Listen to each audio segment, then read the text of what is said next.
اللہ رب العزت اپنی کتاب میں فرماتا ہے سورہ الق سورہ نمبر 96 آیت نمبر 1 میں اقرأ بسم ربک الذی خلق، کہ نبی اکرم صلی اللہ علیہ وسلم پڑھو اپنے رب کے نام سے جس نے پیدا کیا۔ تو بہرحال یہاں جو پہلی آیت نبی اکرم صلی اللہ علیہ وسلم پہ نازل ہو رہی وہ کہہ رہی پڑھو اے نبی، read in the name of your lord, پڑھو اے نبی اپنے رب کے نام لے کر۔ اور ہم دیکھتے ہیں اس کے بعد کی آنے والی مسلم نسلوں نے ہر علم ہر فن کو رب کا نام لیا اور پڑھ لیا، اس کو نہ صرف پڑھا بلکہ اس کے ماہر بن بیٹھے، اور بلکہ ایسے کچھ شعبے ہیں جن شعبوں کی ایجاد مسلمانوں نے کی، جس کو سائنس کے اندر ٹیکنالوجی کے اندر جو کئی شعبے ہیں جن کے بانی جن کے ایجاد کرتا مسلمان ہے، ٹھیک، اس لیے کہ ان کے رب نے ان کی کتاب میں حکم دیا تھا اقرأ بسم ربک الذی خلق، پڑھ اپنے رب کے نام سے جس نے پیدا کیا۔ یہ اس زمانے میں یہ آیت نازل ہوئی تھی جبکہ صحابہ کا دور تھا اور وہ لوگ جہالت کو پسند کرتے، پڑھنا لکھنا ان کے پاس کوئی شیوا، کوئی طریقہ، کوئی شعار، ان کی کوئی پہچان یا ان کی کوئی علامت نہیں تھا۔ تو گویا اسلام چاہتا ہے لوگ پڑھے، خوب سے خوب پڑھے، اور اپنے رب کا نام لے کر ہر چیز اسلام چاہتا ہے شروع ہو اللہ کے نام سے۔ تو بہرحال علم کے لیے بھی کہا اقرأ بسم ربک الذی خلق، پڑھو اپنے نبی اے نبی اپنے رب کے نام سے اس نے پیدا کیا۔ دوسری جگہ سورہ زمر سورہ نمبر 39 آیت نمبر 9 میں اللہ نے فرمایا اور کہا هل يستوي الذين يعلمون والذين لا يعلمون، اے نبی کیا وہ لوگ جس کو علم ہے اور جس کو علم نہیں، کیا دونوں برابر ہو سکتے ہیں؟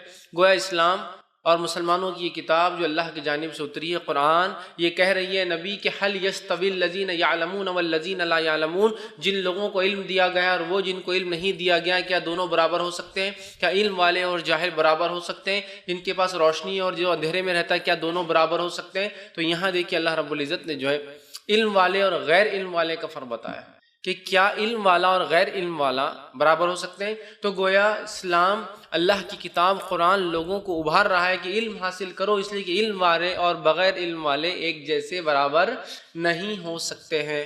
اسی طرح اللہ رب العزت نے سورہ طٰہٰ سورہ نمبر 20 اس کی آیت نمبر 114 میں نبی اکرم صلی اللہ علیہ وسلم نے فرمایا اور کہا، اور آیت اس طرح سے اللہ رب العزت فرماتا ہے وَقُلْ رَبِّ زِدْنِی عِلْمًا، اے نبی آپ اللہ سے دعا کیجئے اے اللہ میرے علم میں اضافہ کر۔ وَقُلْ رَبِّ زِدْنِی عِلْمًا، اے نبی آپ دعا کیجئے اللہ میرے علم میں اضافہ کر۔ علامہ ابن کثیر رحمہ اللہ اس آیت کی تفسیر میں لکھتے اور بیان کرتے ہیں قرآن میں یہ واحد چیز ہے جو نبی کو مانگنا سکھایا گیا اور وہ ہے علم کے تعلق سے۔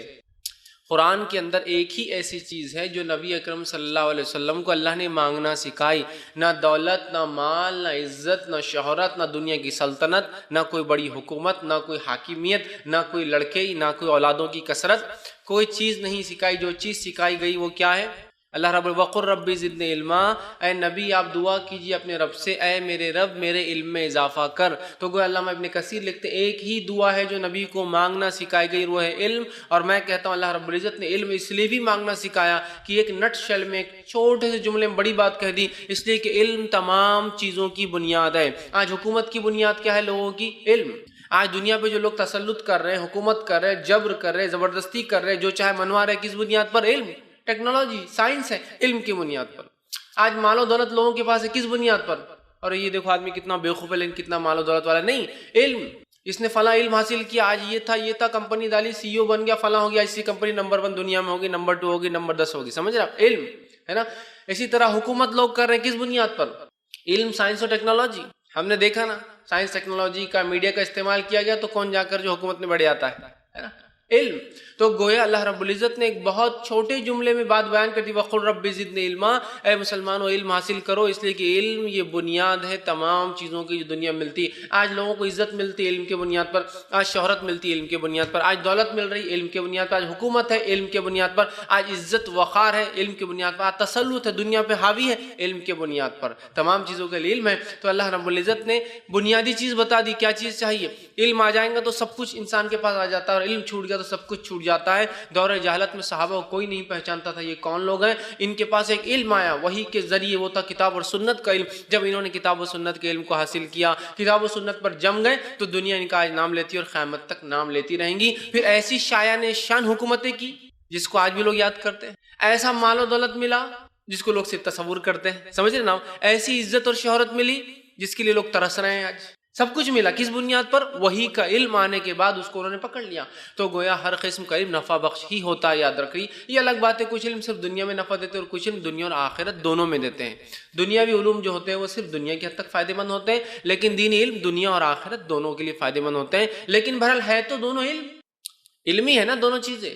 ٹھیک ہے، تو یہ بڑی اہم چیز ہے، یاد رکھیں، اس چیز کو سمجھنا بہت زیادہ ضروری ہے کہ ایک چھوٹی سی آیت میں اللہ رب العزت نے کتنی پیاری بات اور کتنی اصولی بات اور کتنی زبردست بات بیان کر دی کہ مسلمانوں علم حاصل کرو، علم حاصل کرو گے تو ہر چیز مل جائیں گی۔ اور یہی ایک چیز ہے جو نبی کو مانگنا سکھایا گیا کہ اے نبی آپ اللہ سے مانگیے اللہ میرے علم میں اضافہ کر، ہے نا، تو یہاں بھی علم کی اہمیت پتہ چلتی ہے۔ نبی اکرم صلی اللہ علیہ وسلم سے کئی روایتوں سے یہ چیز ثابت ہے جو آپ صلی اللہ علیہ وسلم نے امت کو بہارا اور کہا طلب العلم فریضۃ علی کل مسلم، کچھ روایتوں میں الفاظ اضافی مسلمتین کے لفظ بھی، تو علم کا حاصل کرنا ہر مسلمان مرد اور عورت پر فرض ہے، ضروری ہے، وہ کوشش کرے، ہے نا، طلب رکھے اس چیز کی۔ کبھی ہوتا ہے انسان علم حاصل نہیں کر پاتا، لیکن جب طلب رکھتا ہے، اس کے لیے کوشش کرتا ہے، تو وہ کچھ نہ کچھ اس فیلڈ میں، اس فن میں خود نہ کر سکے تو اس کی آل اولاد کر گزرتی ہے نا۔ تو یہاں دیکھیے نبی اکرم صلی اللہ علیہ وسلم نے علم کی بات کی کہ علم حاصل کرنا، ٹھیک ہے، علم حاصل کرنا یہ ہر مسلمان مرد اور عورت پر یاد رکھیے یہ فرض ہے۔ اسی طرح مسلمانوں نے دنیاوی جدید سائنس جدید علوم کے اندر کیوں جو ہے پچھڑے ہوئے رہ گئے، کیوں پیچھے رہ گئے، اس کی ایک وجہ ہے، یاد رکھیے، اس کی بنیادی وجہ جو رہی وہ یہ ہے کہ دین اور دنیا کا مسلمانوں نے فرق کیا۔ کس چیز کا فرق کیا؟ دین اور دنیا کا فرق کیا، جبکہ کتاب اور سنت میں دین اور دنیا کا فرق نہیں ہے، دنیا اور آخرت کا فرق ہے۔ سمجھ رہے ہیں بات کو؟ ہم نے کیا کیا، جیسے مثال کے طور پر میں ایک تاجر ہوں، جب میں مسجد میں آپ مجھ سے مل رہے ہیں تو مجھ سے اچھا نیک انسان تو آپ کو کوئی دکھائی نہیں دے رہا، ماشاءاللہ کیا فیض صاحب ہے، کیا دینداری ہے، کیا نماز ہے، کیا نوافل ہے۔ جب تجارت میں مل رہے تو مجھ سے بڑا دھوکے باز آپ کو دکھائی نہیں دے رہا، اس کی ٹوپی اس کے سر، اس کا پیسہ اس کے سر، ادھر اس کو جھوٹ بولنا۔ اب آپ بولیں گے ایک ہی شخصیت کے دو روپ کیوں ہیں؟ تو جب مجھ سے سوال ہوگا تو میں کہوں گا دیکھیے وہ مسجد میرا دین ہے، تجارت میری دنیا ہے، لہٰذا دین کے حساب سے کرتا ہوں، دنیا کے حساب سے کرتا ہوں۔ ڈبل سٹینڈرڈز کیوں؟ دین اور دنیا کا فرق، دین الگ چیز ہے، دنیا الگ چیز ہے۔ بہت سارے لوگ سوال کرتے کبھی کیا مسجد میں جھوٹ بول سکتے ہیں؟ مجھے بھی ہنسی آتی، میں بولتا ہوں کیوں، کیا باہر جھوٹ بول سکتے ہیں مسجد کے؟ نہیں بول سکتے ہیں نا، نہ باہر بول سکتے ہیں، نہ مسجد میں بول سکتے ہیں۔ مسجد میں بولنا بدرجہ اولا جھوٹ بولنا غلط اور گناہ کا معاملہ، لیکن جھوٹ تو جھوٹ ہے نا، ہر جگہ گناہ ہے۔ تو یہ دین اور دنیا کا فرق۔ اگر میں اسٹوڈنٹ طالب علم ہوں، جب میرے کو آپ کالج میں دیکھیں گے تو مجھ سے برا طالب علم نہیں ہے، مجھ سے برا انسان نہیں ملے گا، چھیڑ چھاڑ سب چالو۔ مسجد میں آ جاؤں تو آپ پہچان نہیں پائیں گے، وہی تھا کہ جو لڑکیوں کو وہاں چھیڑ، چونکہ اب میری دین ہے، میں مسجد میں آ گیا ہوں تو ذکر و اذکار تسبیحات کی دوست بھی اگر ساتھ نماز کو آئے تو 10 منٹ کھڑے رہنا پڑا، اتنی نوافل چل رہی، اتنی دعائیں چل رہی۔ بھائی آپ باہر نکل کے لڑکیوں کو چھیڑ رہے ہیں اور وہاں جا کے نہیں، وہ میرا دین، یہ میری دنیا ہے، دین کے اعتبار سے جی رہا ہوں، دنیا کے اعتبار سے جی رہا ہوں۔ دین اور دنیا کا اسلام نے فرق نہیں کیا، ہاں دنیا اور آخرت کا اسلام نے فرق کیا۔ اگر میں آپ سے کہوں جہاز، پانی کا جہاز چل رہا ہے تو آپ کہاں تصور کر رہے ہیں؟ ہماری سڑکوں پر، ریگستان میں، ہوا میں، سمندر میں۔ تو اگر میں کہہ رہا ہوں میں دین پر چل رہا ہوں تو کہاں؟ زندگی سے پہلے، مطلب پیدائش سے پہلے، موت کے بعد نہیں، دنیا میں نا۔ تو ظاہر سی بات ہے اگر میں دین پر چل رہا ہوں تو دنیا میں، اس لیے کہ دنیا ہی تو کھیتی ہے جہاں ہم آخرت کے جو ہے جو کچھ آخرت میں ملنے والا، جو کچھ ہم یہاں بوئیں گے وہاں اس کو کاٹنے والے، ٹھیک ہے۔ تو لہٰذا دین دنیا کے فرق نے ہمیں کیا کیا معلوم؟ دینی علوم الگ، عصری علوم الگ، دینی علوم الگ، دنیاوی علوم الگ، اور پھر دینی علم کا کیا حل ہوا اور دنیاوی علم کا کیا حل ہوا۔ تو جب ہم نے دین اور دنیا کا فرق کیا تو دینی علم اور دنیاوی علم کا فرق کیا، جب دینی علم اور دنیاوی علم کا فرق کیا تو یہ بھی ہاتھ سے گیا اور یہ بھی ہاتھ سے گیا۔ وہ مسلمان جو دین اور دنیا دونوں میں آگے تھے۔ جب مسلم سائنسدانوں کے میں تذکرے کروں گا تو آپ کہیں گے یہ تو فلاں امام ہے، ہاں یہ امام بھی ہے اور یہ سائنٹسٹ بھی ہے، یہ ایک فلاں جو ہے ایک فلاں مسلک کے جو ہے ایک بڑے امام ہے، قاضی بھی ہے اور فلاں سائنٹسٹ بھی ہے، یہ ایک مفسر بھی ہے اور یہ ایک طبیب بھی ہے، یہ تفسیر بھی انہوں نے کی ہے اور یہاں ایک بہت بڑے طب کے ماہر بھی تھے اپنے آپ میں، چونکہ وہ جانتے تھے اقرا بسم ربک الذی خلق، پڑھ اپنے رب، ہر نافع علم کو پڑھنا شروع کر دیا۔ اور ان کے نبی نے ان سے کہا تھا کہ موت کے بعد جو 3 چیزوں میں سے ایک چیز کا ثواب ملتا ہے نافع علم ہے، بس لگے تھے ہر علم حاصل کرنے کے، لگے تھے ہر علم حاصل کرنے کے، کوئی بھی علم انسانیت کو فائدہ ہو حاصل کرتے تھے اور ان کو دیتے تھے، اور کوئی بھی علم جو آخرت کا فائدہ کرتی مسلمان وہ تو پیدائش سے لیتے ہی تھے، اور علم کا سلسلہ موت پیدائش سے لے کر موت تک چلنا چاہیے، یاد رکھ، ٹھیک۔ تو یہاں ہم دیکھ رہے دین اور دنیا کا ہم نے فرق کیا۔ آگے آئیے، قرآن جو ہے کوئی سائنس کی کتاب نہیں ہے، یہ بات واضح کرنا ضروری ہے، ورنہ پھر ہر آیت کو آپ سائنس کے طور سے دیکھیں گے تو مشکل میں پڑ جائیں گے۔ قرآن کوئی سائنس کی کتاب نہیں ہے اور سائنس کوئی پیمانہ بھی نہیں ہے دین کو پرکھنے کا، یہ بات بھی سمجھ لیجیے، ورنہ بہت سے لوگ قرآن، حدیث اور سائنس، یہ بات درست نہیں، یاد رکھیں۔ سائنس تو بدلتے رہیں گی، آج ہے کل اپنے آپ کو بدل لیں گی، تو قرآن کوئی سائنس کی کتاب نہیں ہے، لیکن قرآن کے اندر کچھ عقائد کی باتیں، کچھ واقعات اور کچھ احکامات جب اللہ نے دیے تو ان کے اندر ایسی باتیں نکلتی ہیں جو سائنس بھی ثابت کرتی ہے، اس لیے میں پہلے کہہ دے رہا ہوں، ورنہ آپ ہر آیت کو سائنس کے مطابق پرکھیں گے تو مشکل میں آ جائیں گے۔ قرآن کوئی سائنس کی کتاب نہیں ہے، یہ کوئی ٹیکسٹ بک نہیں ہے سائنس کی کہ یہ کرے تو یہ ہوتا، وہ کرے تو وہ ہوتا، لیکن اس نے کچھ عقائد کی باتیں بتائی، جیسے کہ جہنم میں جو لوگ جلیں گے ان کی جلد کو ہم بار بار بدلیں گے تاکہ وہ عذاب کا مزہ چکے۔ عقیدے کی بات کی، ایمان نہ لاؤ تو جہنم میں جلو گے تو جلدیں بدلی جائیں گی۔ تو ایک سائنس کی بات نکل رہی اس میں سے کہ جلد کے اندر کچھ ہوتا ہے، جب یہ اللہ کہہ رہا ہے کہ ہم جلدوں کو بدلیں گے، مطلب جلد میں کچھ ہے جس کی وجہ سے جلنے کے بعد احساس عذاب کا کم ہوگا، تو ہم جلدوں کو بدل کر پھر احساس کو دوبارہ تازہ کر دیں۔ بات تو ہے عقیدے کی ہو رہی ہے کہ مرنے کے بعد، لیکن ہے ایک سائنٹیفک بات بھی۔ کافر کی مثال ایسی ہے جیسے سمندر کی، گہرے سمندر کی گہرائی میں ہو، بہت گہرائی میں، کہ اپنا ہاتھ بھی نکالے تو دیکھ نہیں سکتا ہے۔ بات ہو رہی کافر کی مثال، لیکن یہ پتہ چل رہا ہے کہ سمندر کی گہرائی میں اندھیرا ہوتا ہے۔ سلیمان علیہ السلام نے لشکر کو لے کر چلے تو چوٹیوں میں سے ایک چوٹی نے کہا کہ اے میرے دوستو، اے میرے ساتھیوں، چلو اپنے اپنے بلوں واپس، پتہ نہیں سلیمان کا لشکر بنا شعور بنا سوچے سمجھے ہمیں رونتے ہوئے چلے جائیں گے۔ بات ہو رہی ہے کہ واقعی کہ سلیمان علیہ السلام کے زمانے میں کیا ہوا، لیکن ایک سائنس کی بات پتہ چل رہی ہے کہ چونٹیاں بات کر سکتی ہے۔ تو میں نے اس لیے واضح کیا قرآن کوئی سائنس کی کتاب نہیں ہے، لیکن اس میں کچھ باتیں ایسی جو سائنس ثابت کرتی ہے۔ تو قرآن میں 6000 سے زائد آیتیں ہیں، ان آیتوں میں سے 1000 آیتیں ایسی ہیں جن کو نکالا جائے تو وہ سائنس پر بات کرتی ہے۔ ٹھیک، ویسے قرآن ایک سائنس کی کتاب ہے، SIGNS، سائنس مطلب آیات، لیکن اس میں کچھ آیتیں ایسی 1000 سے زیادہ جو سائنس SCIENCE پر سائنس پر بات کرتی ہیں، جو ہماری سائنس اور ٹیکنالوجی جس کو ہم کہتے ہیں۔ تو اب ہر آیت کو پرکھتے نہ بیٹھے کہ اس میں کیا سائنٹیفک بات نکل رہی ہے، قرآن چونکہ کوئی سائنسی کتاب نہیں، یہ وضاحت کرنا بہرحال ضروری ہے۔ ٹھیک، اب آئیے، قرآن اور دین اسلام ایک واحد دین ہے دنیا میں جو لوگوں کو ابھارتا ہے کہ دین کے علم کے ساتھ زمین و آسمان میں غور و فکر کرو۔ یہ میں دعوے اور چیلنج سے کہتا ہوں کہ اسلام کے علاوہ کوئی دین نہیں ہے دنیا کے اندر جو لوگوں کو ابھارتا ہو، ان کے ماننے والوں کو ابھارتا ہو کہ اپنے دین کے علم کے ساتھ دنیا کا علم بھی حاصل کرو۔ قرآن واحد کتاب ہے جو کہتی ہے غور و فکر کرو زمین و آسمان پہ۔ باقی سارے ادیان کیا کہتے ہیں معلوم آپ کو؟ سارے ادیان کا کہنا یہ ہے کہ دھرم الگ، دین الگ ہے اور سائنس الگ ہے۔ دھرم کو اور سائنس کو، دین کو اور سائنس کو کبھی کمپیئر نہیں کرنا چاہیے۔ اسلام واحد دین ہے جو نہ صرف سائنس کا، ٹیکنالوجی کا علم حاصل کرنے کا حکم دیتا ہے، وہ خود اس پر بات کرتا ہے اور ابھارتا ہے، جیسا کہ اللہ رب العزت نے سورہ آل عمران سورہ نمبر 3 آیت نمبر 189 سے لے کر آگے کی جو آیتیں ہیں 89 اور 90 میں، اور یہ وہ آیتیں جو نبی اکرم صلی اللہ علیہ وسلم ہر رات جب تہجد کے لیے اٹھتے تو آسمان کی طرف دیکھ کر ان آیتوں کی تلاوت کرتے ہیں۔ آئیے پہلی آیت کے ہم پڑھتے ہیں، آیت نمبر 189 میں اللہ فرماتا ہے ان فی خلق السماوات والارض واختلاف اللیل والنہار لآیات لأولی الالباب، کہ اس چیز کو جان لو، اس چیز کو سمجھ لو، بے شک ان فی خلق السماوات والارض، آسمان اور زمین کی پیدائش میں، واختلاف اللیل والنہار، رات اور دن کے اختلاف آنے اور جانے میں، لآیات لأولی الالباب، ان لوگوں کے لیے نشانیاں جن کو جو ہے عقل رکھتے ہیں، عقل مند لوگوں کے لیے نشانیاں، جن کے اوپر کے اپارٹمنٹ میں ذہن کے کچھ ہوتا ہے، ان کے لیے نشانیاں اس کتاب کے اندر، ان کے لیے نشانیاں زمین و آسمان کے اندر۔ ٹھیک ہے، آگے اللہ جو ہے فرماتا ہے الذین یذکرون اللہ قیاما وقعودا وعلی جنوبہم، یہ لوگوں کی صفت کیا ہے؟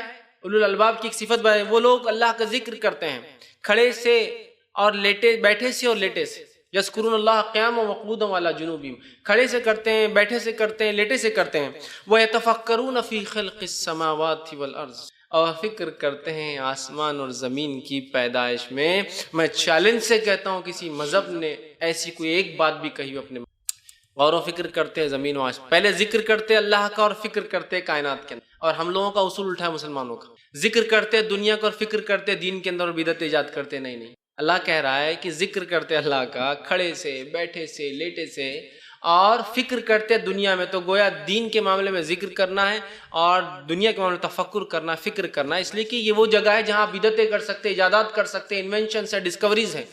دین کے اندر نہیں، دین کے اندر جو بتایا کہ بس اتنا ہی کرنا ہے۔ ہم لوگ فکر کرتے دین کے اندر اور ذکر کرتے دنیا کا صرف، سمجھ رہے ہیں آپ بات کو؟ یہ جگہ تھی دنیا جہاں ہم کو نئے نئے تجربات کرنا تھے، اس لیے کہ فکر کی اجازت ہے۔ ٹھیک، جب اللہ رب العزت فرما رہا ہے کہ وہ فکر کرتے ہیں زمین و آسمان کی پیدائش میں اور کہتے ہیں ربنا ما خلقت ھذا باطلا، اور پھر کہتے ہیں اللہ تو نے اس کو بے بنیاد بیکار نہیں پیدا کیا۔ اور یاد رکھیے جتنے سائنسدان ہیں جنہوں نے اللہ کا انکار کیا تھا ایک زمانے میں، آج اقرار کرنے پہ مجبور ہیں، اس لیے کہ جب زمین و آسمان کی اسٹڈی کی تو کہنے لگے کوئی بنانے والا ہے۔ اور جہاں تھیوری آف ایوولوشن، ایک تھیوری آج بھی چلتی ہے نو ڈاؤٹ، کہ ارتقاء خود بخود چیزیں بن گئی، ایک نئی تھیوری آ چکی ہے، the theory of intelligent creation, کہ کوئی ایک ایسی ذات ہے جو بہت باعقل ہے جس نے اس کو بنایا ہے۔ یہ تھیوری ابھی مشہور نہیں ہوئی لیکن ہو جائیں گے انشاءاللہ تھوڑے دن میں۔ ایوولوشن کے اگینسٹ ایک نئی تھیوری آئی ہے، تھیوری آف انٹیلیجنٹ کریشن. بنانے والا کوئی ایک ہے جو بہت انٹیلیجنٹ، اس نے بہت با حکمت با حکیم ذات ہے جس نے سب بنایا. چونکہ وہ مجبور ہے، جب دیکھ رہے زمین آسمان کی پیدائش وہ کرے نہیں، یہ خود بخود بن ہی نہیں سکتا ہے. تو اللہ رب العزت کہتا ہے جو فکر کرتے ہیں نا زمین و آسمان میں، تو وہ کہتے ہیں ربنا ما خلقت ھذا باطلا، اللہ تو نے بیکار نہیں بنایا. جو پھر فسبحانک فقنا عذاب النار، اور تیری ذات پاک ہمیں جہنم کی آنکھ سے بچا. سمجھ رہا؟ تو قرآن نے جو ہے ابھارا. علم کی دو قسمیں ہوتی ہیں، ایک علم ہوتا ہے شرعی، دوسرا ہوتا ہے کونینی یا دنیاوی علم، جس کو عام زبان میں کہیں گے دینی علم اور دنیاوی. تو ایک کو کہیں گے شرعی علم اور دوسرا کونینی علم، یونیورسل نالج. ایک تو ہے جو وحی کے ذریعے آتا ہے، جو کتاب و سنت محفوظ ہے. ایک وہ ہے جو یونیورسل نالج، ہم انکشافات دیکھ کر سیکھ کر مختلف چیزوں کے اندر سائنس اور ٹیکنالوجی عام زبان میں کہیے وہ علم ہوتا ہے. ٹھیک، اور دونوں ہی علم اہم ہیں. نبی اکرم صلی اللہ علیہ وسلم جو ہے مجموعہ زوائد کا للحیثمی، اس کے اندر ایک واقعہ آتا ہے کہ آپ صلی اللہ علیہ وسلم نے جنگ بدر میں طے ہوا کہ فدیہ لیا جائے گا انسانوں سے، جو لوگ پکڑے گئے تھے مشرکین. فدیہ لے کر کیا کیا جائے گا؟ ان سے کچھ پیسے لیے جائیں گے، انہیں چھوڑ دیا جائے گا. اب جو لوگ فدیہ نہ دے پائیں گے، جو لوگ پیسے نہیں دے پائیں گے، تو ان کے ساتھ کیا کیا جائے گا؟ وہ لوگ، وہ مشرکین مسلمانوں کے 10 بچوں کو علم سکھائیں گے تو انہیں رہا کر دیا جائے گا. سوال یہ مشرکین مسلمانوں کو کیا، مسلمان بچوں کو کون سا علم سکھائیں گے؟ قرآن حدیث کا نہیں، ظاہر سی بات ہے وہ سکھائیں گے لکھنے کا طریقہ جو عربی زبان تھی، شاعری سکھائیں گے، علم ہندسہ میتھمیٹکس سکھائیں گے، یہ تو سب سکھائیں گے نا، ریاضی جس کو کہتے ہیں. مشرکین قرآن حدیث تھوڑی سکھا سکتے. ظاہر سی بات ہے یہاں پتہ چلا یہ علم بھی اہم ہے. آپ صلی اللہ علیہ وسلم دلوایا، 10 بچوں نے سیکھا مسلمان ان سے، اور ظاہر سی بات ہے وہ دنیاوی علوم ہی ہوں گے، ہے نا. اسی طرح صحیح مسلم کی روایت ہے نافع علم ثواب جاریہ ہے. ایسا علم جس سے انسانیت فائدہ اٹھائے ثواب جاریہ بنتی ہے. اس کے علاوہ بہت ساری روایتیں جس میں علم حاصل کرنے کے فضائل ہے. یقیناً ابھی ہمارا مقصد وہ نہیں ہے، میرا مقصد ہے کچھ باتیں قرآن اور ماڈرن سائنس کی. اب آئیے یہ ماڈرن سائنس کی باتیں میں کیوں رکھ رہا ہوں، اس کی وجہ بھی جان لیجیے. اللہ رب العزت نے آخری نبی کو دنیا میں بھیج دیا، نبی اکرم صلی اللہ علیہ وسلم آ گئے. اس کے بعد اب کوئی نبی نہیں آنے والا ہے. قوموں کی فطرت یہ رہی ہے کہ جب نبی آتے تھے وہ ان سے سوال کرتی اور معجزہ مانگتی تھی، بتاؤ بتاؤ بتاؤ بتاؤ فلاں چیز. اور انبیاء جو معجزے بتایا کرتے تھے کہ یہ ہے یہ ہے یہ ہے. جیسے مثال کے طور پر موسیٰ علیہ السلام کے زمانے میں جادو بڑا زور پر تھا، تو اللہ رب العزت نے موسیٰ علیہ السلام کو جو معجزہ دیا وہ معجزہ جادو کے بالکل کاٹ دیتا تھا. جادو ہے نا، جادو تو جھوٹ ہوتا ہے، وہ شبدے بازی ہوتی ہے، دھوکے پہ مبنی ہوتا ہے. لیکن موسیٰ علیہ السلام کا معجزہ حقیقی تھا. جب کیا تو جادوگر سمجھ گئے کہ یہ حقیقت ہے اور ایمان لائے موسیٰ علیہ السلام پر اور ہارون علیہ السلام پر، ہے نا. عیسیٰ علیہ السلام کا دور طب کا دور تھا، تو وہاں ہوا یہ کہ سائنس، گریک سائنس بہت عروج پر تھی. اللہ رب العزت نے ایک ایسا معجزہ بنایا عیسیٰ علیہ السلام کو کہ بغیر باپ کے پیدا کر دیا، ہے نا. سائنس حیران ہو گئی کہ یہ کیسے ہو سکتا ہے، اللہ جو چاہے کر سکتا، ہو گیا.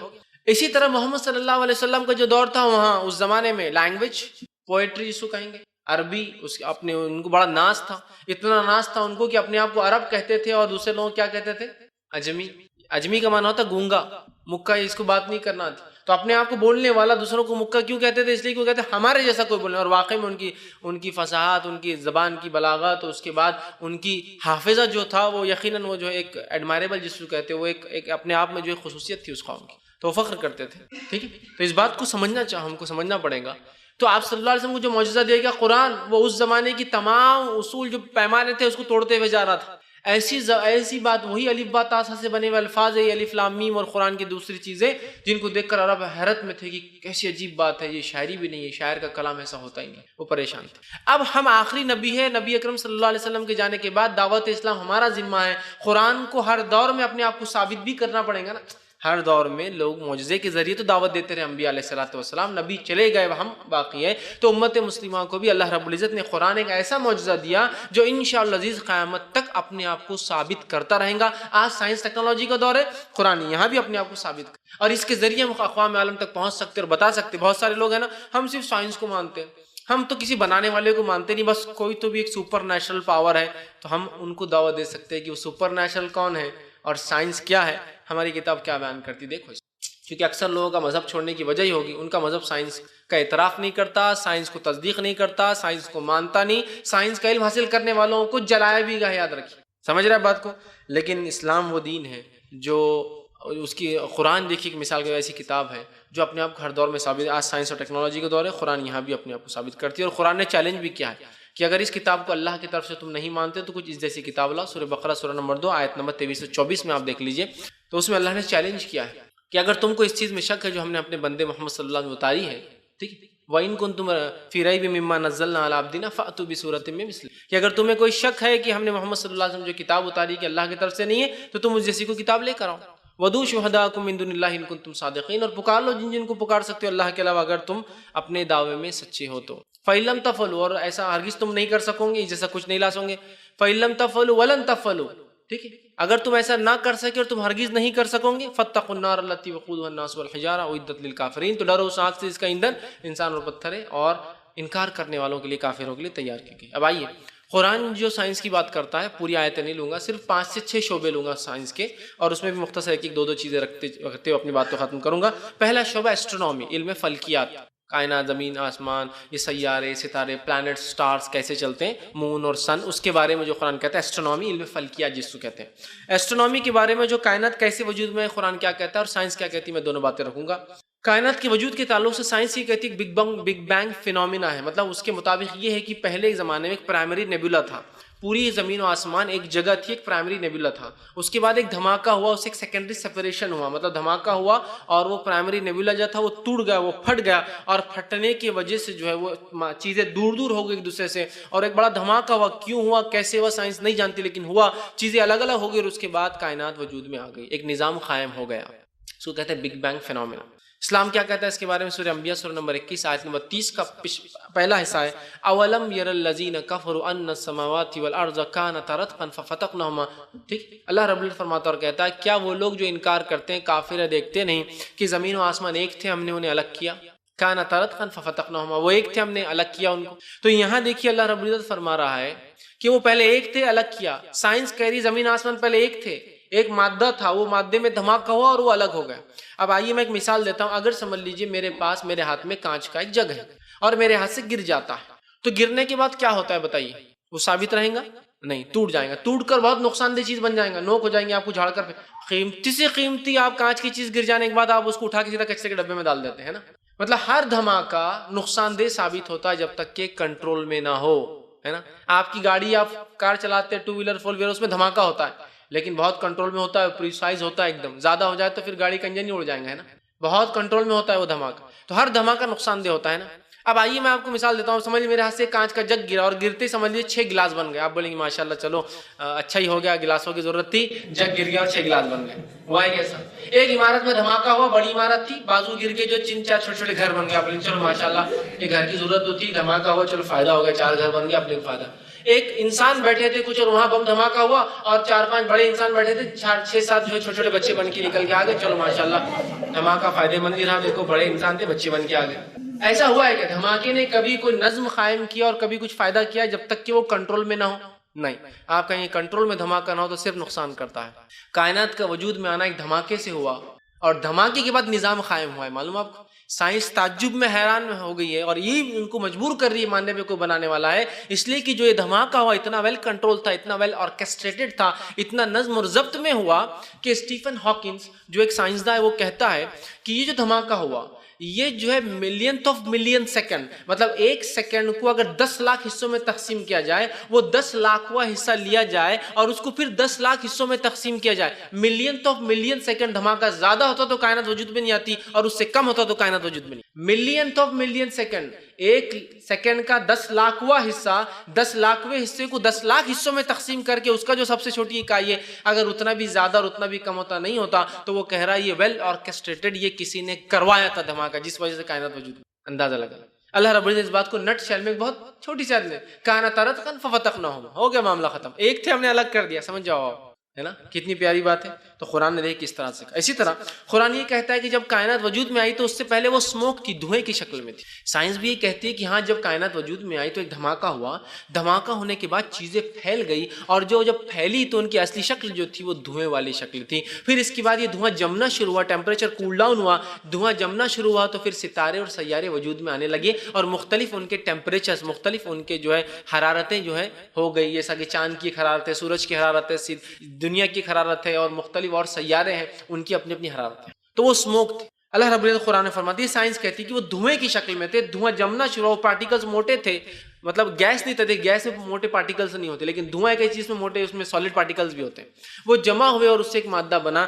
قرآن نے دیکھی کیا کہا، سورہ فصیلت سورہ نمبر 41 آیت نمبر 11 میں کہا ثم استوى الى السماء وهي الدخان فقال لها وللارض ائتيا طوعا او كرها قالتا اتينا طائعين۔ اللہ رب العزت نے پھر جو ہے آسمان کی طرف خسد کیا اور آسمان اور زمین سے کیا الى السماء وهي دخان، جبکہ وہ آسمان دھوئیں کی شکل میں تھا، دخان کہتے دھوئیں کو، فقال لها وللارض، اور زمین و آسمان سے کہا تم مل جاتے ہو، چاہے خوشی سے ملو یا پھر ناراضگی سے ملو۔ انہوں نے کہا زمین و آسمان نے، اللہ ہم تیری اطاعت میں مل جاتے، اور زمین و آسمان آ کر مل گئے۔ تو یہاں لفظ دیکھیے کیا کہا کہ آسمان کیا تھا، دھوئیں کی شکل میں تھا، اسموک تھا، اور قرآن نے بھی یہ کہا دخان کا لفظ استعمال کیا، وہ جو ہے دھواں تھا۔ اور یہ بات ہو رہی ہے کائنات کے وجود میں آنے کی، جب کوئی سائنسداں یا کوئی انسانیت موجود نہیں، سمجھ رہا؟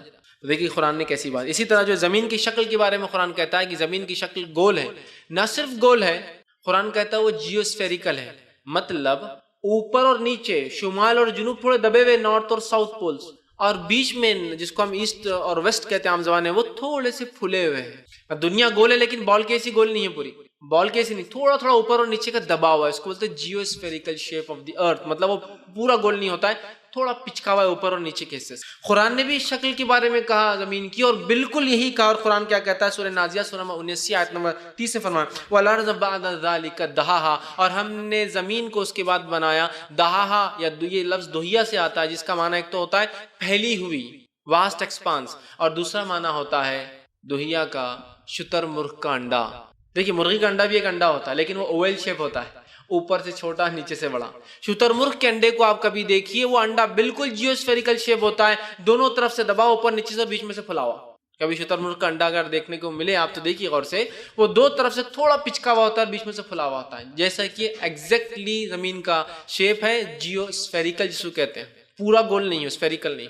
جیو اس لیے کہتے ہیں کہ ہماری زمین تھوڑی سی پچکی ہوئی، جیو اسفیریکل۔ تو قرآن نے زمین کی شکل کے بارے میں کہا، اور بالکل وہ کہا جو سائنس نے اب پتا کیا، جو کہ پہلے ناممکن تھا۔ اگر کوئی یہ پتا بھی کر لے کہ دنیا گول ہے، جیسے کہ بہت سے لوگوں کا اندازہ دنیا گول ہے، اس کی وجہ یہ ہے، اور بال کی ایسی گول ہے، اس کا اندازہ جو تھا وہ یہ تھا کہ جب جہاز کو آپ پانی میں سے آتے ہوئے دیکھیے، پانی کے جہاز سمندر کے کنارے، آپ کو پہلے اس کے اوپر کی نوک نظر آئیں گی، پھر تھوڑا، پھر تھوڑا، پھر تھوڑا، پھر تھوڑا، پھر تھوڑا پورا نظر آتا ہے۔ تو ظاہر سی بات ہے، مطلب وہ چڑھائی کر رہا ہے نا کچھ، جبھی تو تھوڑا تھوڑا نظر آ رہا ہے۔ دیکھیے کبھی اگر آپ نے دیکھا ہوگا پانی کی جہاز کو آتے ہوئے سمندر، تو آپ کو محسوس ہوگا، تو اس سے اندازہ ہوتا ہے کہ جب تھوڑا تھوڑا دکھ رہا ہے، اس کا مطلب کوئی گولائی کی شکل میں اوپر کی طرف آ رہا ہے۔ یہ اندازہ تھا دنیا کو، کچھ لوگوں نے اس کے بارے میں کہا، لیکن ایسا گول ہوگا جیو اسفیریکل، قرآن نے جتنا ایگزیکٹ پیمانہ لگایا وہ کسی نے نہیں کہا تھا۔ وہ اندازہ تب ہوا جب پہلی بار جو ہے سائنسدان چاند پہ جا سکے، اور وہاں سے دیکھا رہی تھوڑی پچکی بھی اوپر کی طرف سے، جب بھی اس کی وجہ سے وہ 6 مہینے کے رات اور دن اوپر نیچے کی طرف ہوتے ہیں، چونکہ وہ گول نہیں پچکی بھی ہے، جس کی وجہ سے جب وہ، اور اس کا ایک گھماؤ کا ایک تھوڑا جھکاؤ بھی ہوتا ہے دنیا کا، جس کی وجہ سے 6 مہینے رات اور 6 مہینے دن چلتا ہے ایک طرف،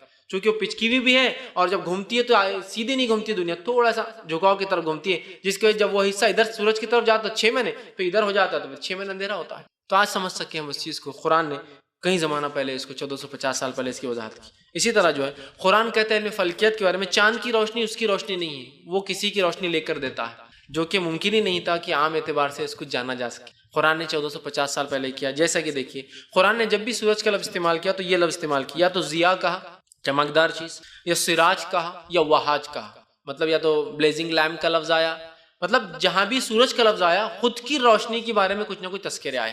ضیاء خود کی روشنی والا، سراج خود کی روشنی والا، وہاج بھڑکتا ہوا ایک انگارہ، خود کی روشنی کا تصور۔ ٹھیک، جب بھی چاند کا لفظ استعمال کیا تو منیر کہا یا تو جو ہے نور کہا، اور منیر اور نور ایسی روشنی کو کہا جاتا ہے جو خود کی روشنی میں ریفلیکٹڈ لائٹ ہوتی ہے، مطلب کسی کی روشنی کو اوپر لے کے ریفلیکشن ہو رہا ہے۔ جیسے مثال کے طور پر یہ لائٹ ہے، یہ خود کی روشنی دے رہا ہے، اور روشنی آ کے میرے اگر چشم پہ لگ رہی ہے اور آپ کی طرف آ رہی ہے تو اس کا مطلب یہ میرے چشم کی روشنی نہیں ہے، اس کی روشنی میرے چشم پہ پڑ کر میرے چشمے پہ جس کو کہیں کانچ پر آپ کی طرف آ رہی ہے۔ تو چاند کے بارے میں قرآن کہتا ہے کہ اس کی خود کی روشنی نہیں ہے، وہ کسی کی لیتا ہے، اور جب بھی جو ہے چاند کا لفظ آیا ہے اس کے لیے جو منیر یا نور کا لفظ استعمال کیا، جیسے سورہ یونس سورہ نمبر 10 آیت نمبر 5 میں اللہ نے کہا هو الذی جعل الشمس ضیاء والقمر نورا، اور اللہ رب العزت نے جو سورج کو چمکتا ہوا بنایا، خود کی روشنی والا بنایا، والقمر نورا، اور چاند کو نور والا، نور کہتے ہیں جس کی خود کی روشنی نہ ہو، ریفلیکٹڈ لائٹ ہو۔ قرآن نے دیکھی کتنے 1450 سال پہلے کہا چاند کی روشنی یہ خود کی نہیں بلکہ ریفلیکٹڈ لائٹ۔ اسی طرح قرآن نے سورج بھی گھومتا ہے کہا، سورج بھی گھومتا ہے، جبکہ سائنس کا یہ ماننا تھا ایک زمانے میں، جیسے مثال کے طور پر پہلے ایک تھیوری تھی جیو سینٹرک تھیوری، مطلب یہ دنیا بیچ میں ہے اور ساری چیزیں سورج سیارے اس کے اطراف گھومتے ہیں. پھر یہ تھیوری کے بارے میں آیا کہ نہیں، یہ درست نہیں ہے، بلکہ سورج بیچ میں ہے اور باقی ساری چیزیں گھومتی ہیں. تو اس کو کہتے ہیں جو ہے ہیلیو سینٹرک تھیوری. ٹھیک ہے، وہ پہلے تھا جیو سینٹرک تھیوری کہ سورج مطلب زمین بیچ میں ساری چیزیں گھومتی ہے. پھر ایک تھیوری نہیں، سورج بیچ میں اور تمام چیزیں گھومتی ہیں. اور جو ہے نیکولس کوپرنیکس نے جو ہے 1512 میں یہ چیز رکھی کہ چاند سورج بیچ میں اور باقی تمام چیزیں اس کے اطراف جو ہے گھومتی ہیں. ٹھیک ہے، اس کے بعد جو ہے یوہنس کیپلر نے 1609 میں یہ تھیوری رکھی کہ سورج بیچ میں ہے اور وہ روٹیٹ بھی کرتا ہے. ٹھیک، وہ تھیوری اس نے رکھی اور باقی چیزیں اس کے طرف گھومتی ہیں، لیکن وہ اسٹیشنری ہے، ایک ہی جگہ ہے، روٹیٹ کرتا ہے. یہ وہ تھیوری تھی. لیکن قرآن نے کیا کہا معلوم؟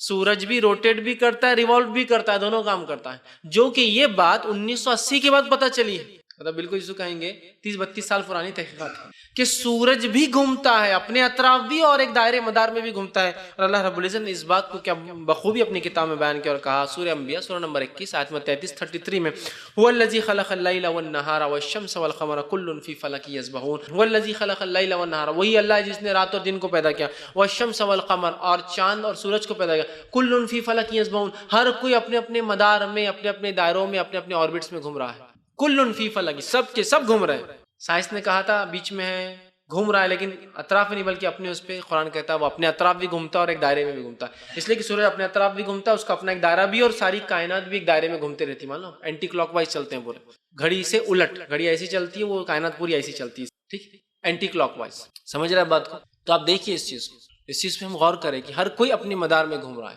اور ایک بڑی تعجب کی بات ہے، ساری کائنات اینٹی کلاک وائز گھومتی ہے. معلوم آپ، ساری کائنات اینٹی کلاک وائز گھومتی ہے، اور ہم لوگ بھی حج میں طواف میں اینٹی کلاک وائز ہی گھومتے ہیں. کتنا سملارٹی ہے کائنات کے گھومنے میں اور ایک حاجی کے طواف میں گھومنے. مطلب حدیث کو بھی لے لیا تو حدیث بھی بہت سائنٹیفک ہے، پوری کائنات اینٹی کلاک گھومتی ہے، ہم لوگ طواف میں بھی اینٹی کلاک گھومتے ہیں. ٹھیک ہے، بہرحال تو آپ دیکھیے، تو یہاں سائنس سے 1450 سال پہلے کہا کہ جو ہے سورج بھی گھومتا ہے، اس کا بھی ایک اپنا مدار ہے. اسی طرح جو ہے سورج ایک دن ختم ہو جائے گا، قرآن کہتا ہے. جدید سائنس بھی کہتی ہے ایک زمانہ آئے گا سورج جل رہا ہے، اس کے اندر ایک برننگ ہے، وہ ایک آنکھ کا گولا ہے، لیکن یہ ہمیشہ نہیں جلیں گا. اس کی آنکھ اندر سے دھیرے دھیرے ٹھنڈی چلی آئے یا اوپر سے دھیرے دھیرے، اچانک ایک دن آئیں گا ایکسٹنگوش ہو جائیں گا، بجھ جائیں گا اور بیکار ہو جائیں گا اس کی اپنی، چونکہ اس میں جو مادے ہیں، جو گرمی ہے وہ نکل کے ختم ہو جائیں گی.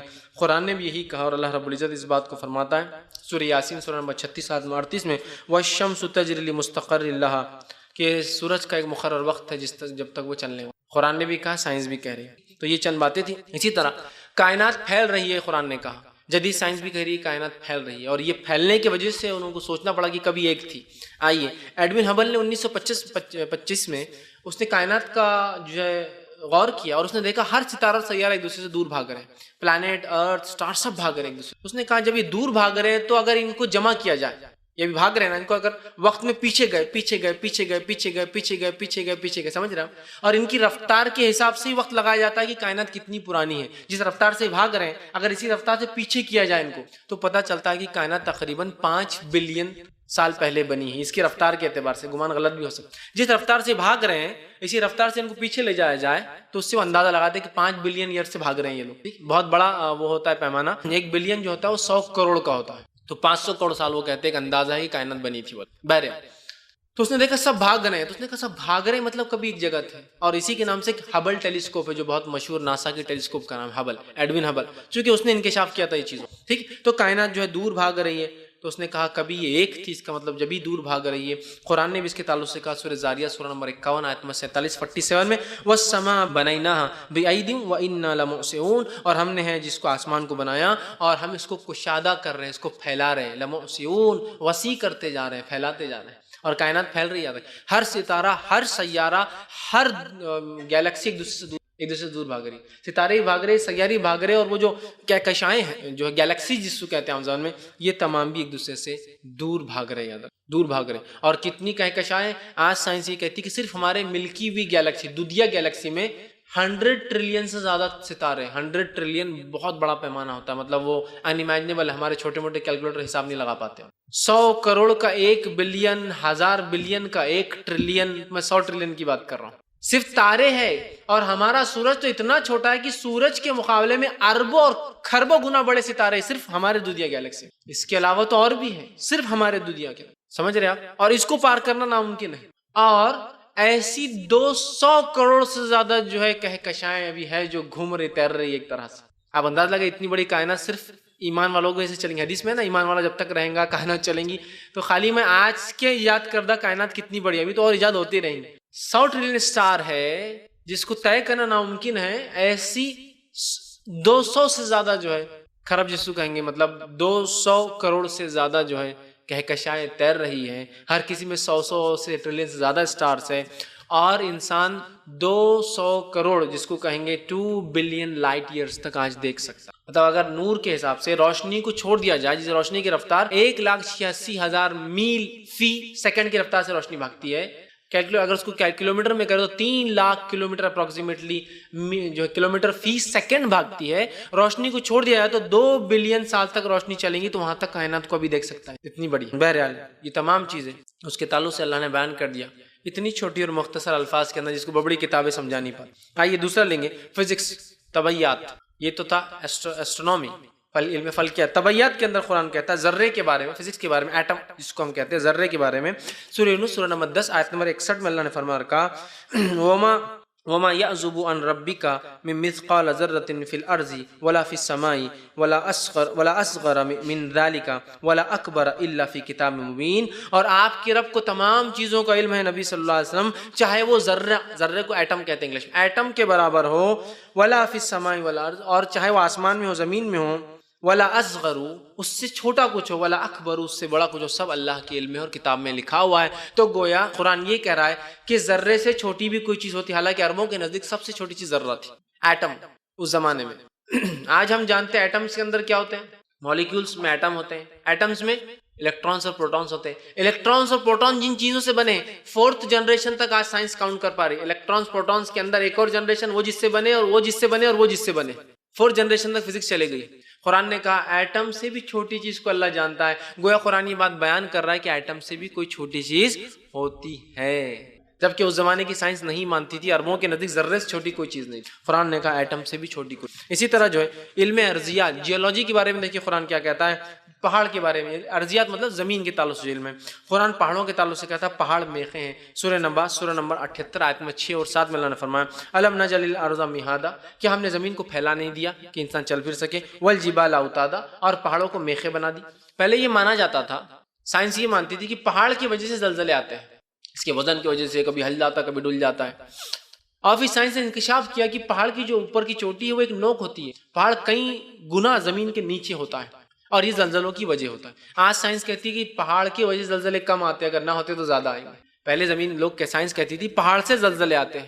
آج سائنس نے کہا نہیں, پہاڑ کے وجہ سے زلزلے رکتے ہیں, اس وجہ سے وہاں زیادہ محسوس ہوتے ہیں ان علاقوں میں جہاں پہاڑ ہوتے ہیں, چونکہ وہ جیسا کہ میخیں سمجھتے ہیں آپ نے, ایک ٹینٹ لگایا, وہ ٹینٹ کو اسٹیبل رکھنے کے لیے آپ ایک کیل ٹھوکتے ہیں, اس سے باندھ دیتے ہیں ٹینٹ, حالانکہ وہ کیل ہلتی ہے سب سے پہلے, چونکہ وہ کیل پکڑی ہوئی اس کو. تو بس پہاڑ بھی میخیں ہیں, اور میخ ہونے کی وجہ سے جب زمین ہلتی ہے تو سب سے پہلے وہ محسوس کرتے ہیں. اور پہاڑی علاقوں میں سب سے زیادہ زلزلے محسوس, کیوں؟ اس لیے کہ وہ اسٹیبل کر رہے ہیں نا زمین کو, اسٹیبل کر رہے ہیں, وہ ہلتے ہیں, ہلے تو پوری زمین بھی ہلتی ہے ان کی طرف.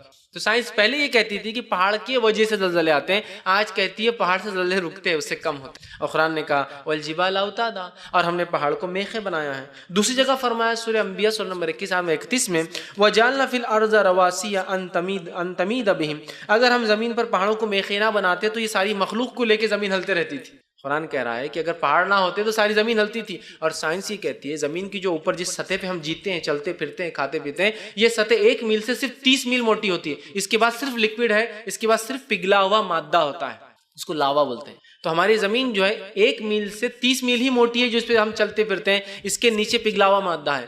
اور سائنس کہتی ہے اگر پہاڑ نہ ہوتے تو یہ ایسی ہوتی کہ بس ہم ہل رہے, جیسا کہ آپ سمجھ لیجیے کار میں ٹریول کر رہے ہیں, کھا سکتے ہیں آرام سے, پی سکتے ہیں آرام سے. سوچیے آپ زمین ایسی ہلتی تھی کیسے انسان. تو اللہ نے کہا پہاڑ کو میخیں بنایا, ورنہ پہاڑ یہ زمین تمہارے ساتھ کنٹینیو ہلتے رہتی. تو گویا پہاڑ سمجھ لیجیے زمین کی سطح ہے, تو پہاڑ وہ 2 سطح کے بیچ میں ایک میخ کیلے کام کرتا ہے, 2 سطح ہے, اس پہ کیلا مار دیتے آپ ہلنا نہیں بول. تو یہ پہاڑ ہے, میخیں ہیں. سائنس نے آج ثابت کیا, قرآن نے 1450 سال پہلے بیان کیا. اسی طرح علم بحریات, اوشنولوجی, اس کے بارے میں دیکھیے قرآن کیا کہتا ہے.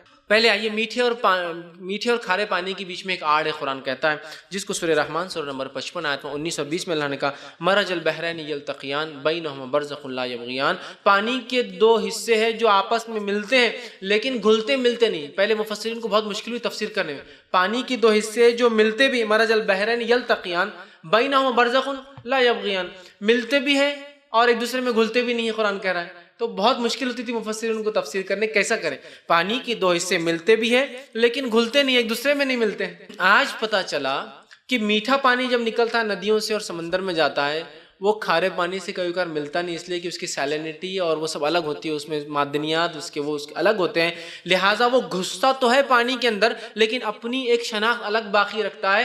ایسی بھی کہ کچھ مقامات پہ سمندر میں یہ دیکھا گیا کہ سمندر کے بیچ میں انسان کھڑا ہے، ادھر میٹھا پانی اور ادھر کھارا پانی، جس کے لیے یوٹیوب پہ بہت بہترین کچھ ویڈیوز لوگوں نے وہ کیپچر کیے، جہاں دو قسم کے سمندر بالکل آپ دیکھ سکتے ہیں، آ کر تو ٹکرا رہے ایک دوسرے سے لیکن گھلتے ملتے نہیں کہیں بھی۔ مچھلی ادھر سے نکلتی ادھر جاتی ہے لیکن ایک بیچ میں آڑ ہے، اندر اترے لوگ جو غوطہ خور تھے اندر اتر کے اس کو کیمرہ لیا، دونوں ملتے ہیں لیکن گھلتے نہیں ایک دوسرے، بالکل آس پاس سے تیر رہے، ایک پانی کا حصہ ادھر دوسرا پانی کا حصہ ادھر، یہ کھارا ہے اور یہ میٹھا۔ سبحان اللہ۔ اب کون یہ بات بتا سکتا ہے؟ نہیں محمد صلی اللہ علیہ وسلم ہو سکتا چلے گئے ہوں گے نہ سمندر میں، ادھر کا پانی لیے ہوں گے، ہاں یہ کھارا ہے، یہ الگ ہے، ہاں یہ میٹھا ہے، اندازے سے گمان لوگ لگاتے ہیں، لیکن اندازہ لگائیے آپ صلی اللہ علیہ وسلم کبھی سمندر میں گئے نہیں، کس نے تو بھی آ کے بتا دیا ہوگا۔ لوگ ہم تو ایمان رکھتے ہیں لیکن لوگ اس طرح سے شک کرتے ہیں۔ تو صرف سمندر کے بارے میں قرآن نے صرف اتنا ہی نہیں کہا کہ دو پانی ہیں لیکن ملتے نہیں، آئیے آگے کیا کہا سنیے، ایک بہت زبردست واقعہ ہے۔ سمندر کی گہرائیوں میں اندھیرا ہوتا ہے، آپ بولیں گے اس میں کون سی نئی بات ہے، ایسی باتیں بول رہے فیض بھائی، ایسا بہت کچھ تو نیا بتا رہے، نہیں 1450 سال پہلے جائیے، جب غوطہ خوری نہیں تھی، یہ آلات نہیں تھے کہ اندر ڈوبا جائے، انسان صرف 20 سے 30 فٹ تک تیر سکتا تھا اور وہاں تک روشنی ہوتی، بلکہ 1 کلومیٹر تک سمندر میں روشنی ہوتی۔ کتنے کلومیٹر تک؟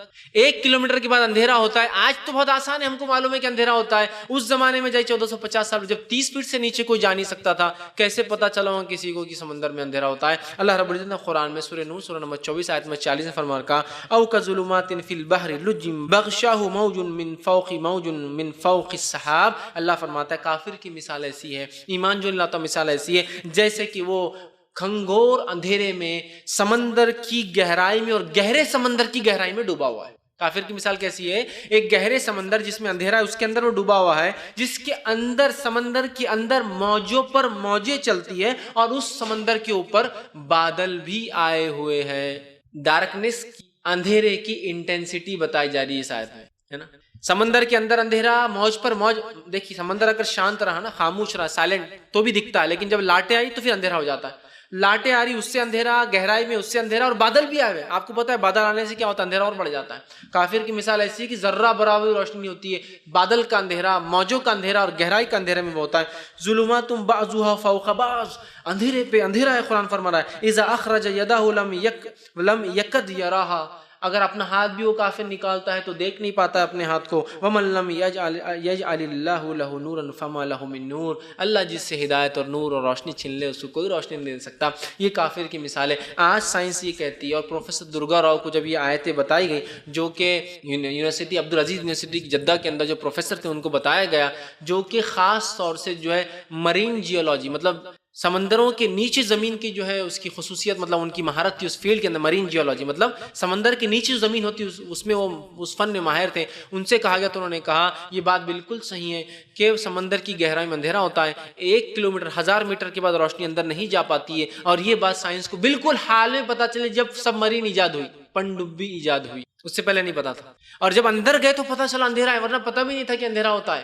اس لیے کہ پانی جب اس میں روشنی جاتی ہے تو پانی جذب کرتے جاتا ہے مختلف حصوں میں مختلف روشنی کی چیزیں، جیسا کہ ایک حصے میں اودا ختم ہو جاتا ہے، روشنی کے 7 اجزاء ہوتے ہیں، 7 روشنی کے اندر چیزیں ہوتی ہیں، ہرا ہے، اودا ہے، لال ہے، پیلا ہے، تو الگ الگ سطح پہ الگ الگ رنگ جذب ہو جاتا ہے پانی میں، اور 1000 میٹر کے بعد پانی کے نیچے روشنی نہیں جا پاتی، اندھیرا ہوتا ہے۔ انہوں نے کہا یہ بات اس صدی سے پہلے، 20ویں صدی پچھلی جو گزری 21ویں چل رہی، کسی نہیں پتا، جب سب مرین ایجاد ہوئی تو پتا چلا سمندر کی گہرائی میں اندھیرا ہوتا ہے، اور لاٹوں پر لاٹ سمندر کے اندر کی بات ہو رہی ہے۔ انہوں نے کہا یہ بات تو بالکل حال میں پتا چلی کہ سمندر کے صرف اوپر ہی لاٹیں نہیں آتی ہیں، بلکہ سمندر کے اندر بھی ٹائڈز آتے ہیں، ہائی اور لو، اندر کی سطحوں میں بھی چلتے رہتے، چونکہ پانی کی گرمی اور پانی کے نمک کے جو ہے مادہ جتنا کم زیادہ ہوتا ہے اس کی وجہ سے ایک پانی دوسرے پہ حاوی ہوتے رہتا ہے. گرم پانی جو اوپر کی طرف جاتا ہے ٹھنڈا نیچے سے گھستا ہے, پھر وہ ٹھنڈا ہو کے نیچے آتا ہے, یہ پانی اوپر چڑھتا ہے, جس سے اوپر تو جو چل رہا ہے کبھی اوپر سمندر بالکل آپ کو دیں گا کچھ بھی نہیں, لیکن اندر موجیں چلتی ہے, ایسی موجیں جو اوپر بھی نہیں آتی, اتنی بڑی موجیں چلتی. قرآن نے کہا موج پر موج سمندر میں بادل آئے ہوئے. اور جو ہے گیری ملر نام کے ایک شخص تھے جنہوں نے بعد میں اسلام قبول کیا, عمر عبدالحد انہوں نے نام رکھا. انہوں نے ایک بار یہ آیت ایک آدمی کو سنائی جو کینیڈا کے اطراف میں سمندر جو بہت طوفانی جس میں کیکڑے پکڑتے ہیں, خاص موقع ہوتا ہے سمندر میں جب طوفان آتا ہے تو ایک خاص قسم کے کیکڑے آتے ہیں اور تبھی ان کو پکڑنا پڑتا ہے. اس کو یہ آیت پڑھائی تو اس نے کہا یہ آیت جو بیان کر رہی ہے لگتا ہے یہ وہ انسان ہے جس نے یہ بات لکھی جو بہت سمندری سفر کر چکا ہے, شاید جو بات ڈسکرائب کی گئی, جو کیفیت آسمان کی, جو کیفیت موجوں کی, چونکہ کیکڑے گہرائی میں پکڑتے ہیں نا تو انہیں پتہ ہے موجیں چلنے سے کیکڑے اوپر بھی آتے ہیں, اس سے پکڑے بھی جاتے ہیں. ٹھنڈا پانی سمندر کا جب جاتا ہے اور نیچے گرم ہو کے آتا ہے کیکڑے اس کے سے اوپر آتے ہیں, وہ پکڑتے ہیں ان کو. بہت طوفانی سمندر ہوتا ہے اور اندھیرا ہوتا ہے اکثر, چونکہ ایسے علاقوں میں پکڑتے ہیں جہاں 6 مہینے اندھیرا اور رات والا مسئلہ ہوتا ہے. تو انہوں نے کہا جس آدمی نے بھی بات کہی لگتا ہے وہ سمندری سفر بہت کر چکا تھا. انہوں نے کہا یہ وہ آدمی جس نے کبھی سمندری سفر کیا ہی نہیں اپنی زندگی. تو انہوں نے کہا ہو ہی نہیں سکتا کوئی آدمی سمندر میں نہ جائے اور اتنی اچھی کیفیت سمندر کی بیان کر سکے. سمجھ رہا؟ تو یہ ایک معجزہ ہے قرآن کا, کیسی سی باتیں اس نے بیان کی. تو گویا ایک انسان, ایک مسلمان اگر اسکول نہ بھی پڑھے, کالج نہ بھی پڑھے, اپنی قرآن کا علم بھی رکھے تو وہ جدید سائنس کے اندر مہارت حاصل کر لیں گے, وہ سیلف گریجویٹ ہو جائیں گا. اس کا دین ہی اس کو تعلیم دیتا ہے ایسے, اور ایسے کسی دین کی خصوصیت اسلام کو چھوڑ کر. ٹھیک, آئیے جو اس کے بعد جو علم ہے بایولوجی, حیاتیات, اپنی بات کو خاتمے کی طرف ہی لے جا رہا ہوں میں. حیاتیات, بایولوجی. ٹھیک, بایولوجی کے بارے میں قرآن نے کہا سورہ انبیاء سورہ نمبر 21 آیت 30 میں وَجَعَلْنَا مَاءَ كُلِّ شَيْءٍ حَيٍّ أَفَلَا يُؤْمِنُونَ, ہم نے ہر زندہ چیز کو پانی سے پیدا کیا, کیا یہ ایمان نہیں لائیں گے؟ وَجَعَلْنَا مِنَ الْمَاءِ كُلَّ شَيْءٍ حَيٍّ أَفَلَا يُؤْمِنُونَ, ہم نے ہر زندہ چیز کو پانی سے پیدا کیا, کیا پھر بھی ایمان نہیں لائیں گے؟ ہر زندہ چیز کو اللہ نے کیسے پیدا کیا؟ پانی سے پیدا کیا. یہ بات سائنس آج کہہ رہی ہے. اچھا, یہ آیت جہاں اتری آپ صلی اللہ علیہ وسلم پر, تو وہاں دیکھیے جو چیز کثرت میں پائی جاتی ہے, مطلب جس چیز کی قلت ہے اس کا تذکرہ ہو رہا ہے. قلت کس چیز کی ہے وہاں؟ پانی کی. جو چیز زیادہ ہے وہ ریت ہے اور باقی سب چیزیں ہیں. کیا وَجَعَلْنَا مِنَ الْمَاءِ كُلَّ شَيْءٍ حَيٍّ, ہم نے ہر زندہ چیز کو پانی سے پیدا. افلا یؤمنون, کیا ایمان نہیں لائیں گے پھر بھی؟ اور آج ہم جانتے ہیں انسانی جسم کے اندر 72% پانی ہوتا ہے, مانو 72%. اور انسانی اجزاء جو بنے ہوتے سیلز سے ہوتے, اور سیلز جس کو خلیات بولتے ہیں, سیلز جو ہوتے بنیادی, اور سیلز بنے ہوتے سائٹوپلازم کے, اور سائٹوپلازم جو سیل کے اندر ایک کنٹینٹ ہوتا ہے اس میں 50% کم از کم اور زیادہ 90% تک پانی ہوتا ہے. تو وہ ہر چیز 50% کم از کم پانی اور زیادہ 90% پانی, اور انسان 72% پانی. ہم نے ہر زندہ چیز کو پانی سے پیدا کیا, کیا پھر بھی ایمان نہیں لائیں گے یہ لوگ؟ ہے نا, کیسی بات اللہ نے کی جو کہ آج سائنس دریافت کری. اور دوسرے مقام میں سورہ نور سورہ نمبر 24 آیت 45 میں اللہ نے کہا وَاللَّهُ خَلَقَ كُلِّ دَابَّةٍ مِّن مَّاءٍ, اللہ نے ہر زندہ چیز کو جو چلتی ہے اس کو پانی سے پیدا کیا, ہر چیز کو. تو دیکھیے سائنس کی بات قرآن کہہ رہا ہے جو کہ اس زمانے میں ناممکن تھا. مائکروسکوپ بھی نہیں نکلا تو کیسے پتہ کریں گے آپ کیا چیز کس سے بنی ہے؟ اور قرآن نے دیکھیے بایولوجی کے اوپر بات کی. آئیے باٹنی, نباتیات جس کو کہتے ہیں نا, باٹنی, نباتیات مطلب جس کے اندر جو ہے جھاڑوں اور جھاڑ کے جو جتنے جس کو گے پلانٹس اور جو پیڑ پودے جس کو کہیں گے اس کا جو علم ہے اس کے بارے میں قرآن کہتا ہے. دیکھیے آئیے قرآن کیا کہتا ہے. سورہ طٰہٰ سورہ نمبر 20 آیت 53 میں قرآن نے کہا اور فرمایا وَأَنزَلَ مِنَ السَّمَاءِ مَاءً فَأَخْرَجْنَا بِهِ أَزْوَاجًا مِّن نَبَاتٍ شَتَّىٰ, اور اللہ رب العزت نے آسمان سے پانی برسایا اور اس کے بعد جو ہے نباتات جو ہے نکالے, پیڑ پودے نکالے, اور کہا ازواج من نبات شتیٰ, اور ہم نے جوڑوں کے اندر پیڑ پودوں کو نکالا, جوڑوں میں. اور زوج کا لفظ ہوتا ہے شوہر کے لیے بیوی کو زوج کہا جاتا ہے عربی میں, اور بیوی کے لیے شوہر کو زوج کہا جاتا ہے, اسپاؤسز جس کو انگلش میں بولتے ہیں. اردو میں الگ بات ہے کہ زوج بولتے صرف بیوی کہتے ہیں, عربی میں دونوں کے لیے ہوتا. بیوی اگر عورت کے لیے کہ اس کا زوج ہے مطلب اس کا شوہر ہے, اور بیوی کے شوہر کے آدمی کے لیے کہ اس کی زوج مطلب اس کی بیوی, زوجہ. ٹھیک, تو کہا ہم نے مطلب ان کو پیرس میں پیدا کیا. اب بتائیے قرآن جینڈر کی بات کر رہا ہے, جینڈر کی بات کر رہا ہے, اور بھی کس کے؟ پیڑ پودوں کی, کہ ہم نے ان کو ازواج میں پیدا کیا. کیا ممکن ہے کسی انسان کو گمان کرنا کہ سامنے دکھنے والا جھاڑ بھی مذکر اور مؤنث ہو سکتا ہے, میل اور فیمیل ہو سکتا ہے؟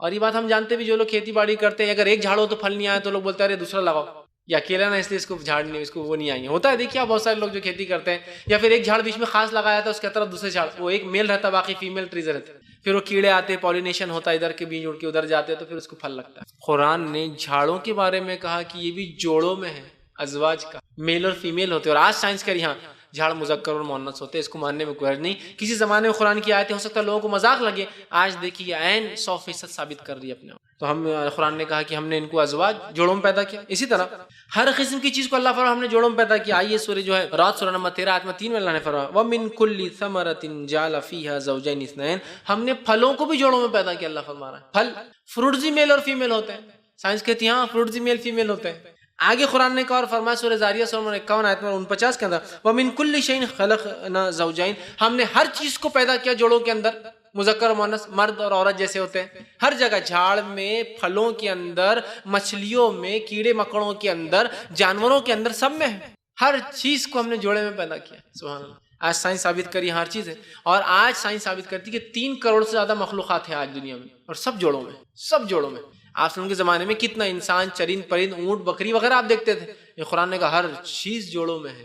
3 کروڑ سے زیادہ مخلوق ہے، سب جوڑوں میں سائنس کے۔ کوئی بھی اکیلی نہیں ہے کہ اکیلی سب کچھ کر لیتی، اس کا جوڑا رہتا ہی، ٹھیک۔ قرآن نے کہا اسی طرح زولوجی مطلب حیاتیات جس کو کہتے ہیں، یہ جانوروں کے بارے میں جو علم ہوتا ہے، تو اس کے بارے میں دیکھیے قرآن کیا کہتا ہے۔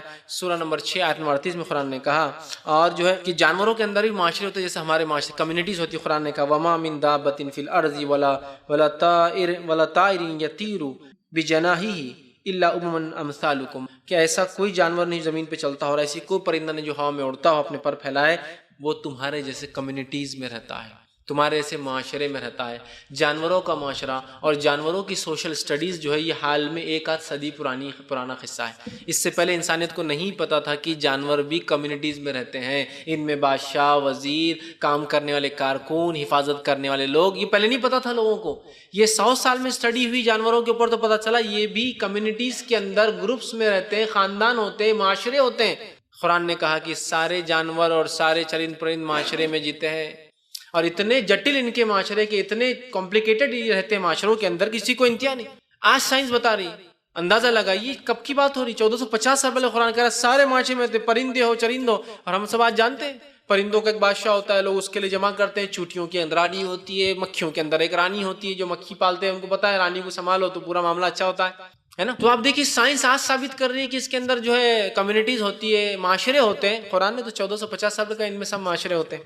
اسی طرح قرآن نے جو ہے مکے جو ہے شہد کی مکھی کے بارے میں دیکھیے کیا کہا اور فرمایا، سورہ نحل سورہ نمبر 16 آیت نمبر جو 68 اور 69 68 اور 69 میں فرمایا اور کہا وَأَوْحَى رَبُّكَ إِلَى النَّحْلِ أَنِ اتَّخِذِ مِنَ الْجِبَالِ بُيُوتًا وَمِنَ الشَّجَرِ وَمِمَّا يَعْرِشُونَ، اللہ نے شہد کی مکھی کو حکم دیا، کیا حکم دیا کہ جا اپنے گھر بنا اونچے اونچے مکانات پر، اور اونچے اونچے پہاڑ اور پیڑوں کے اوپر جا کے اپنے مکانات بنا، ثُمَّ كُلِي من کل ثمرۃ فسلکی سبل ربک ذللا، اور جو ہے ہر طرح کے پھولوں کا رس تو چوستے رہے اور اپنے رب کی ہمراہ کی گئی راہوں پر چلتی رہے۔ اب یہاں خصوصیت کیا میں بتانا چاہ رہا ہوں آپ کو، شہد کی مکھی کو جو اللہ نے خطاب کیا، وہ خطاب کیا ہے، ثم کلی، اور کھاتی رہے، کھاتے رہے، مطلب یہ مذکر نہیں مؤنث کو خطاب ہے جو جینڈر یوز ہو رہا ہے۔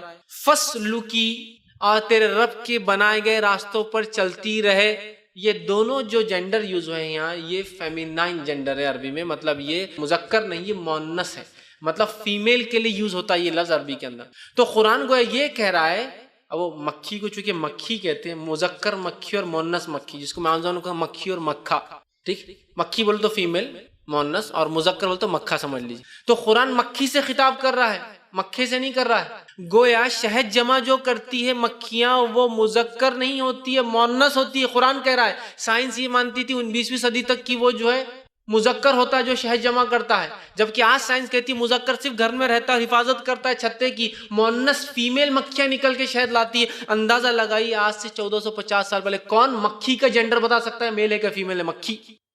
مکھی کو ہاتھ میں پکڑ بھی تو اس کا جینڈر دکھتا نہیں آپ کو، فزیکل نہیں۔ بڑے جانوروں کا دکھ سکتا ہے کہ مؤنث ہے یا مذکر ہے، گائے ہے بیل ہے دور سے پہچان سکتے ہیں، بکری ہے بکرا پہچان سکتے ہیں، لیکن ایک مکھی کا مذکر مؤنث دکھنے سے نہیں سمجھ میں آتا وہ کیا ہے، سمجھ رہا؟ قرآن نے کہا مکھی ہے، فیمیل ہوتی ہے بی جو لے کر آتی ہے، میل بھی نہیں لاتا ہے کچھ۔ کتنی بہترین بات ہے نا۔ تو یہ ظاہر سی اللہ کا کلام ہے، تبھی تو یہ تمام باتیں اس کے اندر آ رہی۔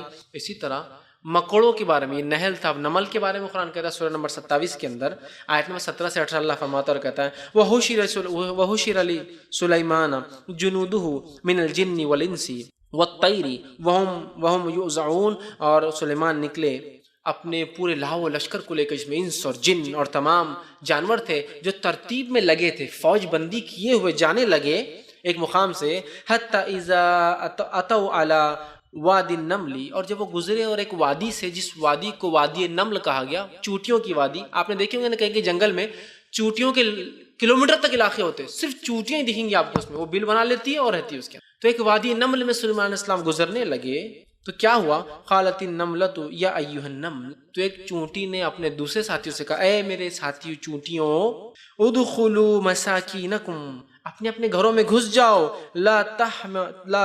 لا تحتمنکم سلیمان و جنودہ وہم لا یشعرون، کہ ایسا نہ ہو کہ سلیمان اور اس کا لاؤ لشکر بغیر شعور کے، بغیر سوچے، چھوٹے چھوٹے ہوتے ہیں نا، تم کو کچل دے. اور سلیمان علیہ السلام نے جب اس چونٹی کی بات سنی تو آپ بڑے مسکرائے اور اپنے لشکر کا رخ موڑ لیا. ان کو چونکہ آتی تھی نا سب کی آوازیں سنے، ان کو اللہ نے صلاحیت دے رکھی، ان کو سنے آتی تھی، اور وہ پلٹ گئے. اور یہ چونٹیاں بات کرتی ہیں. کیا سلیمان علیہ السلام کے زمانے، اگر یہ آیت کو 100 سال پہلے میں کسی سے کہتا کہ قرآن کہہ رہا ہے چونٹیاں بات کرتی، تو کوئی وہ ہنستا تھا ہم پر. خود بہت سارے مسلمانوں نے نعوذ باللہ ہنس دیا اس چیز، کیسا ہو سکتا ہے یار، قرآن نے کیسا بول دیا. آج سائنس ثابت کرتی ہے، اور سائنس یہ کہتی ہے چونٹیاں اس زبردست سسٹم اور معاشرے میں رہتی ہے، اور اتنا کمپلیکیٹڈ سسٹم سے بات کرتی ہے کہ چونٹیاں آواز سے بات نہیں کرتی، چونٹیاں ڈیٹا پاس کر کے بات کرتی ہے، ایک دوسرے سے انفارمیشن پاس کرتی ہے. اور وہ پاس کرنے کا طریقہ ہے، وہ اپنے منہ سے ایک لعاب نکالتی ہے، اس لعاب کو نکال کر سامنے والے کے منہ پہ چٹکا دیتی ہے، اور وہ اس کو لے کر پورا کوڈ کر لیتی ہے، اچھا یہ فلاں فلاں. اسی لیے دو چونٹیوں کو آپ دیکھے جاتے ہیں، منہ کو منہ لگاتے آگے چل جاتے، پھر منہ کو منہ لگاتے آگے چل جاتے، ڈیٹا پاس کرتے. وہ لوگ بات نہیں کرتے چونکہ ٹائم نہیں ان کے پاس، نکاح میں نہیں ہو.